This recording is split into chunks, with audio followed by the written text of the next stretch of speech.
ऐसे हैं जिसका कभी चरित्र से पतन नहीं हुआ। एक बार रावण कुंभकर्ण के पास पहुंचा तो कुंभकर्ण ने कहा कि लंकापति, आज तुम बड़े उदास दिख रहे हो। तुम चिंतित आज दशानन क्यों?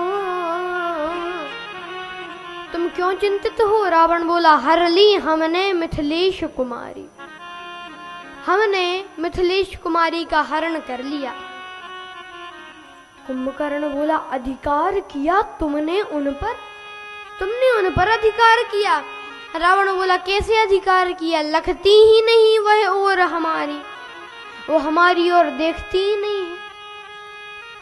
अच्छा, तो जैसे साधु का वेश धारण करके हरण कर लाए तो राम जी का रूप धारण कर कर अधिकार पा लेते। तब राघव ही ना बने तुम क्यों? रावण बोला, इसमें हमको भय भैरव भारी क्यों? जब राघव रूप लगा बनने तब मातु समान लगी पर नारी। जब मैं राम जी का रूप धारण किया मैंने तो मेरे मन से तो वासना चली ही गई। मुझे दूसरी की नारी माता के समान दिखने लगी तो बैरव राम बड़ाई करहीं। राम जी के शत्रु भी उनकी बड़ाई करते हैं। एक दिन जब राम जी का और रावण का युद्ध चल रहा था तो मेघनाथ का वध हुआ। तो मेघनाथ की पत्नी सुलोचना रावण के पास आई और कहा कि पिताश्री, अगर आपकी आज्ञा हो तो मैं अपने पति का शव रामादल से ले आऊं। रावण बोला, अवश्य बेटी जाओ, अवश्य जाओ।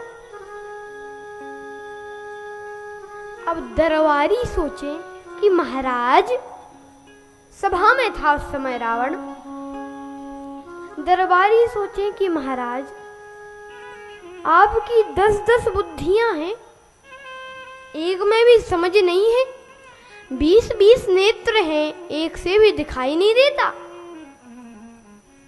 कहा क्यों? कहा अभी आपका और उनका युद्ध चल रहा है, आपका और राम जी का, तो ऐसे में आप सुलोचना को भेज रहे हैं, क्या बता वे सुलोचना को बंदी बना लें और कहें कि तुम सीता जी को लौटा दो।